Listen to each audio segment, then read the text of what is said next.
ട്രംപിന് തന്നെ അറിയാം ട്രംപിന് വേണ്ടി ഏതൊക്കെ കോർപ്പറേറ്റ്സ് ഫണ്ട് ചെയ്തിട്ടുണ്ട് എന്നുള്ളത്.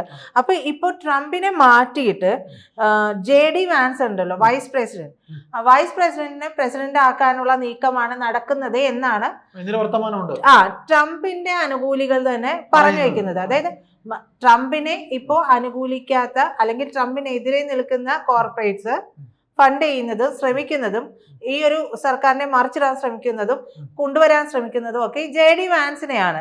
അങ്ങനെയാണ് ട്രംപ് അനുകൂലികൾ തന്നെ മുന്നോട്ട് വയ്ക്കുന്ന ഒരു വാദം. ഈ പേപാൽ മാഫിയയും സിലിക്കൺ വാലിയിലെ കോടീശ്വരന്മാരും ട്രംപിന് പകരം ഈ JD വാൻസിനെ വളർത്തിയെടുക്കുകയായിരുന്നു എന്ന് കൂടി അവർ പറഞ്ഞു വയ്ക്കുന്നുണ്ട്. ഇപ്പൊ മുഖ്യ പ്രതിപക്ഷമായിട്ടുള്ള ഡെമോക്രാറ്റുകൾ മസ്കുമായി അടുത്തുകൊണ്ടിരിക്കുകയാണെന്നും ഇവർ പറയുന്നു. ഈ മസ്കിനും ഒരു നിലനിൽപ്പ് വേണമല്ലോ, അതിനു വേണ്ടിയിട്ട് മസ്ക് കളിക്കുമെന്നുള്ളത് ഉറപ്പാണ്.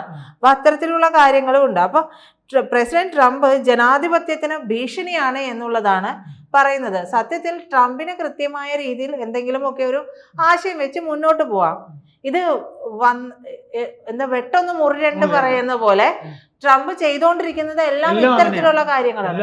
മാത്രമല്ല ഇതിയാനാണെങ്കിൽ ഇന്ന് പറയുന്നത് അടുത്ത സെക്കൻഡ് പറയൂല, ഇന്ന് പറഞ്ഞത് നാളെയില്ല, വെള്ളിയാഴ്ച ഇല്ല എന്ന് പറയുന്നത് പോലെയാണ്. അപ്പൊ ഏതെങ്കിലും രണ്ടാമതൊരു അമേരിക്കയുടെ പ്രസിഡന്റ് അതെ, അതുകൊണ്ട് തന്നെയാണല്ലോ ലോകം, അതെ അതുകൊണ്ടാണ് ലോകരാഷ്ട്രങ്ങളെല്ലാം അത് ശ്രദ്ധിക്കുന്നത്.